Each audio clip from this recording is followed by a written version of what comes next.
اور یہ بیٹا اس کو جمیع ما بقیہ جتنا بچے گا سب اسے مل جائے گا.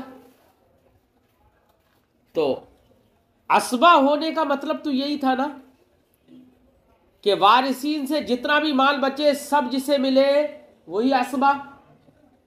بات سمجھ میں آ گئی؟ اس ولایت جو ہے وہ عصوبت کی بنا پر ہے. اور عصوبت کس کے اندر؟ جب بیٹا اور باپ دونوں ہوتے ہیں تو عصبہ بنتا کون ہے؟ تو جس عصوبت کی بنا پر ولایت ہے وہ عصوبت کس میں موجود ہے؟ اس لیے امام اعظم اور امام ابو یوسف رحمہم اللہ یہ اس بات کے قائل ہے کہ باپ اور بیٹا، عورت کا باپ اور اس کا بیٹا دونوں موجود ہیں تو ایسی پاگل عورت کا، مجنون عورت کا ولی اس کا بیٹا ہوگا نہ کہ باپ. اور امام محمد اس کو باپ کو ولی قرار دیتے ہیں. مفہوم ذہن میں آ گیا نا؟ فرماتے ہیں وَوَلِيُّ الْمَجْنُونَ ابْنُهَا.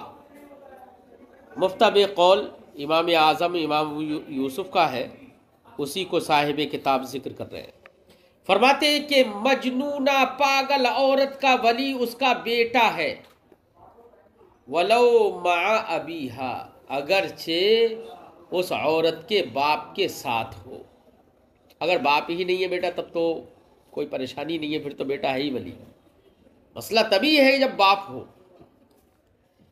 بناء علی ما ذکر ان الابن مقدم فی العصوبہ علی الاب. یہ جو امام ابو یوسف امام اعظم کا جو یہ قول ہے اس کی بنا ہے اس پر ما ذکرہ جو ما قبل میں مذکور ہو گیا. کیا مذکور ہوا ما قبل میں؟ یہ کہ ان الابن مقدم فی العصوبۃ علی الاب، کہ ابن اب پر عصبہ ہونے میں مقدم ہوتا ہے.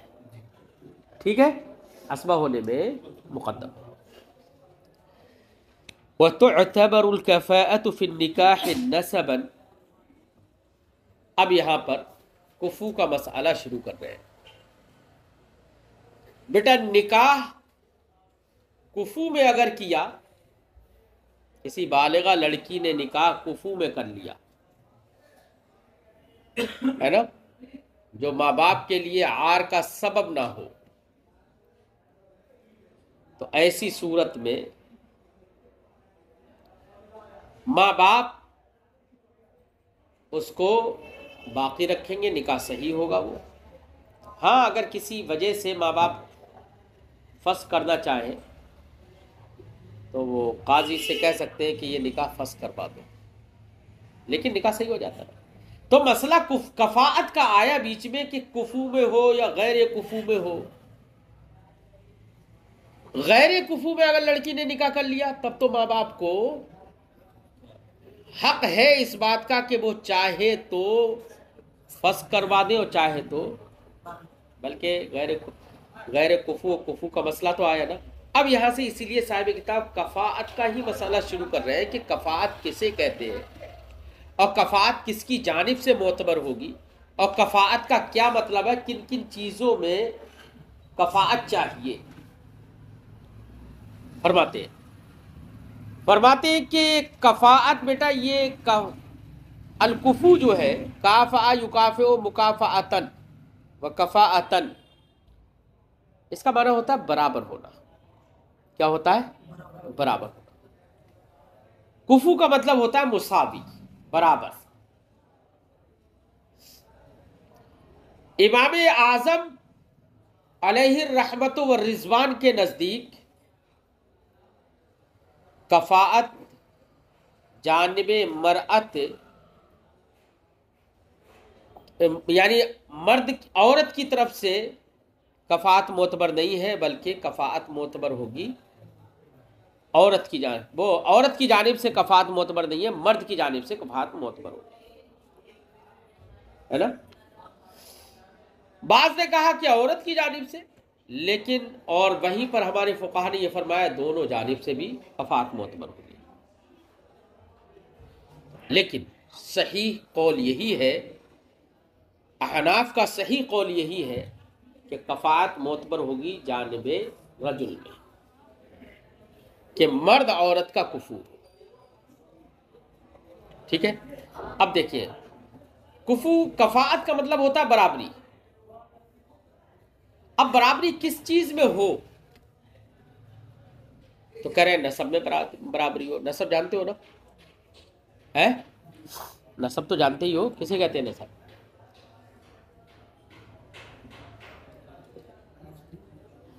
ارے قبائل، اللہ رب العزت نے عرب میں قبائل بنائے تھے تاکہ ایک دوسرے کو لوگ پہچانے، تعارف کے لیے قبائل بنائے تھے. اب ان قبیلوں میں ہر قبیلے میں جو بھی جد اعلیٰ ہوتا تھا اس کی طرف نسبت ہوتی تھی، وہی نسبت نسب کہلاتی ہے. کیا کہلاتی ہے؟ وہی کیا کہلاتی ہے؟ یہی نسب ہے یار، باپ سے جڑا رہنا، تعلق، رشتہ. ٹھیک ہے نا؟ اب اگر کوئی جد اعلیٰ قریش سے ہے تو اب اس کی پوری نسل کو قریشی کہا جا رہا ہے. کوئی جد اعلیٰ قریش کی کسی اور شاخ سے ہے، ہاشمی سے ہے، تو اب پورے کو اس کی نسل کو ہاشمی کہا جا رہا ہے. تو یہی نسب کا مطلب ہے کہ جو باپ کی جانب نسبت ہوتی ہے وہی نسب ہے. نسب کے اندر کفاءت معتبر ہے. اب نسب میں جب کفاءت معتبر ہے تو اس پر تفریق کرتے ہوئے کہہ رہے ہیں یعنی نسب ایک ہونا چاہیے، برابری ہونا چاہیے. نسب میں ایک نہ ہو لیکن برابری ہو، عزت اور عار کے لحاظ سے. ایسا نہ ہو کہ آپ کا نسب ان کے نسب سے گھٹیا ہو تو وہ لڑکی جو ایسی کسی دوسرے نسب میں شادی کر رہی ہے اور وہ اس کے ماں باپ کے لیے عار کا سبب بنتا ہے نا، تو ایسی صورت میں یہ کفو نہیں کہلائے گی. کہا جائے گا کہ یہ کفو میں نکاح نہیں ہوا. ٹھیک ہے، اس لیے نکاح کے اندر کفاءت معتبر ہے. اب کفاءت کس کس چیز میں ہونا چاہیے اس کی تفصیل آ رہی ہے. فرماتے ہیں وَتُعْتَبَرُ الْكَفَاءَةُ فِي النِّكَاحِ نَسَبًا، کفاءت معتبر ہے نکاح میں نسب کے اعتبار سے. نسب کے اعتبار سے کیونکہ بیٹا زیادہ تر نسب کے اعتبار سے بھی فخر و مباحات ہوتی ہے، بہت ہوتی ہے نسب کے اعتبار سے فخر و مباحات. چلو جن کے نسب ہیں وہ تو فخر و مباحات کرے تو کرے، جن کے نسب ہے ہی نہیں وہ بھی اپنی فرضی نسبوں پر بڑے فخر و مباحات کرتے ہیں. حقیقت سامنے آئے گی آپ کے کہ ہندوستانیوں کے نسب کا حال کیا ہے، اسی کتاب میں آئے گا. تو جہاں پر نسب ثابت ہے وہ فخر و مباحات تو کرتے ہی ہیں، لیکن جہاں نسب ثابت نہیں، محض فرضی نسب، ان کو بھی اتنا گرو ہوتا ہے نا، اتنا فخر کرتے ہیں. جبکہ علماء فرماتے ہیں یہاں کے لوگوں کا تو نسب ثابت ہی نہیں ہے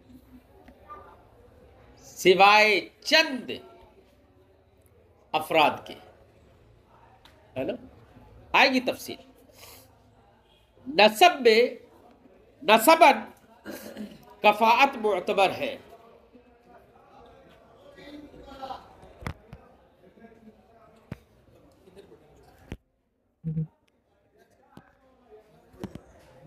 کوئی بات نہیں. فقریش بعضهم کفون لبعض، تو قریش بعض کے کفو ہیں. ٹھیک ہے، سب قریش ہے. اب قریش کی بہت ساری شاخیں، ایک قریشی دوسرے قریشی کا. اللہ رب العزت نے ہمارے نبی کریم صلی اللہ علیہ، عرب میں تو بہت سارے قبائل ہیں لیکن قریش میں نبی کریم صلی اللہ علیہ وسلم کو اللہ رب العزت نے پیدا فرمایا. ٹھیک ہے، ایک روایت کا خلاصہ بھی یہی ہے کہ اللہ نے ساری کائنات میں عرب کو عجم پر فضیلت دی، اور عرب میں بھی بہت سارے قبائل ہیں لیکن ان میں سب سے زیادہ معزز قریش ہے۔ اس لیے قریش، نبی کریم صلی اللہ علیہ وسلم کا نسب قریش سے ہے، معزز ہے، لہذا ایک قریشی دوسری قریشی کا کیا ہے؟ اور ہمارے یہاں کے قریشی نہیں، ہمارے یہاں کے قریشی بیٹا وہ والے قریشی نہیں ہے، ہمارے یہاں پر تو قریشی جو ہے وہ صرف نسب والے ہیں، نسبتاً ہے، نسبتاً، مطلب ہمارے یہاں پر قصاب لوگ جو ہیں وہ اپنے آپ کو قریشی کہتے ہیں، قریش کی جانب نسبت کر کے۔ ہمارا نسب تھوڑی ثابت ہے کہ ہمارے آباء و اجداد میں سے کوئی قریش سے تھوڑے ہی ہے، ارے کچھ نہیں تھا جب نسب مفقود تھا تو کم سے کم قریشیوں کی جانب نسبت کر کے اپنے آپ کو قریشی کر لیا۔ یار نسبت کرنا بھی بہت بڑی بات ہے، اچھے لوگوں سے ہی نسبت رکھنا چاہیے، ہے نا؟ تو نسب ثابت نہیں ہے تو نسبت کر کے ہی اپنے آپ کو قریشی کہہ لیا، اپنے آپ کو انصاری کہہ لیا، اپنے آپ کو سلمانی کہہ لیا، اپنے آپ کو صدیقی کہہ لیا۔ ارے یار نسبت کر لے رہا ہے یہی کافی ہے، کم سے کم بزرگوں سے مربوط تو ہے، نسب تو ثابت نہیں ہے کسی کا۔ ارے بات سن میں، تو یہاں پر ہندوستان کے اندر جو قومیں ہیں وہ نسب کی بنا پر نہیں ہے کہ ان کا نسب ثابت ہو، یا تو کچھ قوموں کا نام جو ہے یا تو ان کے پیشوں کی بنا پر ہے، اور جن کے کچھ پیشے کی بنا پر بھی نہیں ہے تو انہوں نے ویسی نسبت کر لی کہ بھئی فلاں بزرگ کی طرف نسبت کر لی، فلاں بزرگ کی طرف نسبت کر لی، ٹھیک ہے۔ فقریش بعضهم کفو لبعض، تو قریش بعض کے کفو ہیں، والعرب بعضهم کفو لبعض، ایسے ہی پورا عرب بعض کا کفو ہے، پورا عرب۔ قریشی کو صرف عرب میں سے الگ کیا ہے، ایک قریشی کا کفو ہے، قریشی کے خارج کوئی دوسرا عرب ہے وہ اس کا کفو نہیں ہو سکتا، لیکن قریش سے ہٹ کر باقی پورا عرب ایک دوسرے کا کفو ہے۔ اب دیکھیے شرح کرتے ہیں، اے العرب الذین لم یکونوا من قریش، یعنی وہ عرب جو قریش سے نہیں تھے، بعضهم اکفاء لبعض، ان میں بعض کے کفو ہیں۔ اعلم، آپ جان لیجیے، ان کل من ہوا من اولاد نضر ابن کنانہ، کہ جو بھی نضر ابن کنانہ کی اولاد سے ہیں، قریش، وہ کون ہے؟ قریش۔ واما اولاد من ہوا فوق النضر فلا، اور نضر ابن کنانہ سے اوپر کے جو لوگ ہیں وہ قریش نہیں ہے۔ وانما خص الکفاءۃ فی النسب بالعرب، اور یہاں پر کفاءت کو خاص کیا گیا نسب میں عرب کے ساتھ۔ یہ تو کہا نا کہ والعرب بعضهم کفو لبعض، نسب کے اعتبار سے کفاءت کا ذکر تھا نا، اور نسب کے اعتبار سے یہاں پر عرب کو ذکر کر دیا کہ بعض عرب بعض کے کفو ہے۔ یہاں پر عرب ہی کو خاص کر کے وہ ذکر کیا، کیا عجمی نسب کے اعتبار سے بعض کے کفو نہیں ہو سکتے؟ کہہ رہے کہ معاملہ یہی تو ہے، عجمیوں کا تو نسب ہی کہاں ہے؟ جن کے بزرگ چاہے وہ 200 سال پہلے ہو، 300 سال پہلے ہو، بزرگ جن کے معروف و مشہور ہیں یہاں پر، انہیں تو اپنے خاندان کا نسب اور شجرہ نسب انہیں تو یاد ہے، کیونکہ اس نسب، ان کی رشتہ داری میں، ان کے خاندان میں کوئی مشہور بزرگ ہیں، ان کی وجہ سے دنیا جان رہی ہے انہیں، تو ان کا تو نسب کہا جا سکتا ہے، ٹھیک ہے۔ لیکن اکثر لوگوں کا حال کیا ہے یہاں پر؟ کسی کو اپنے پردادا کا نام ہو سکتا ہے یاد ہو، پردادا سے تھوڑا سا آگے نکلیں گے نا، لکڑ دادا پہ پہنچیں گے، تو نام بھی یاد نہیں ہوگا، ہے نا. لیکن عرب وہ ان چیزوں کا بہت لحاظ رکھتے ہیں، انہیں اپنے باپ دادا پردادا کئی کے نام بتا دیں گے، ہے نا. ایسے ہی بلکہ وہ ان کا نسب میں بھی بیان نام کے ساتھ میں باپ دادا کو جوڑ کے بھی بتایا جاتا ہے. وہاں آج بھی رواج ہے اس کا، تو ان کو پتہ ہوتا ہے. اس لیے بھیا جہاں پر نسب ہوگا، نسب کے اعتبار سے کفاءت بھی وہیں پر ہوگی، اور جہاں نسب ہی ختم ہو گئے، نسب ہے ہی نہیں، ضائع کر دیے نسب، تو وہاں پر نسب کے اعتبار سے کفاءت بھی معتبر نہیں ہوگی. ارے بات سمجھ آئی؟ اسی لیے میں کہتا ہوں ہندوستان میں کوئی بھی کسی سے بھی نکاح کر سکتا ہے، سمجھے نہیں؟ لیکن پھر بھی اتنا ضرور ہے، اگر کوئی معزز خاندان ہے، معزز خاندان ہے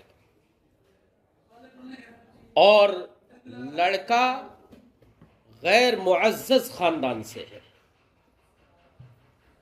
اور وہ لڑکی کے لیے یا دوسرے دیکھنے والے اس کو گھٹیا سمجھے، تو بچنا تو یہاں پر بھی چاہیے، کیونکہ وہ معزز خاندان کے لیے ایک دھبا ہو سکتا ہے.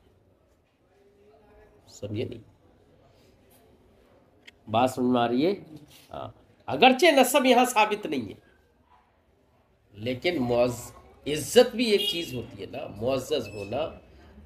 اور بالخصوص وہ خاندان جو عزت کی نگاہوں سے ہند و پاک میں دیکھے جاتے ہوں، انہیں تو بالخصوص اس میں احتیاط برتنا چاہیے.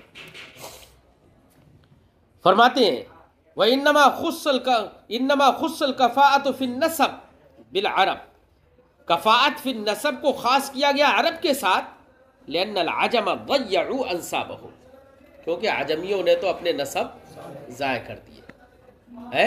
یار میں کہہ رہا ہوں کہ ضائع کیے نہیں ہیں، ان کے تو ضائع پہلے سے ہی تھے. ان کے ثابت ہی کب تھے؟ ارے ضائع تو تب کرتے، پہلے ثابت بھی تو ہوتے. ان کے ثابت ہی کب تھے؟ ہندوستان میں چند افراد کو چھوڑ کر جن کا سلسلہ خلفائے راشدین یا خلفائے اربعہ میں سے کسی سے جڑا ہوا ہے، اور انہیں معلوم ہے کہ یہ سلسلہ ہے، یقینی طور پر، فرضی طور پر نہیں. آج کل لوگ فرضی بھی بنا لیتے ہیں، بنا لیا انہوں نے ایک سلسلہ نسب بنا لیا، پورا شجرہ نسب، اور بتا دیا کہ ہمارا تو سلسلہ.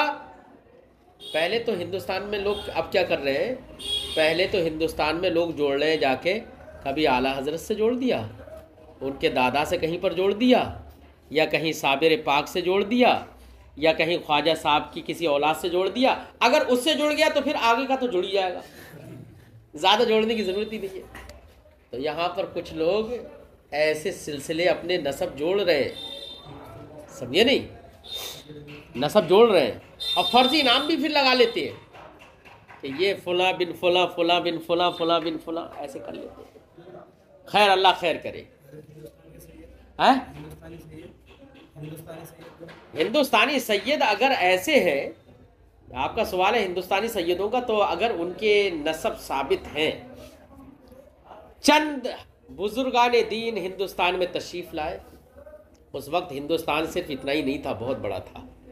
اس میں چند بزرگ تشریف لائے ہیں، چند سادات کرام بھی تشریف لائے ہیں.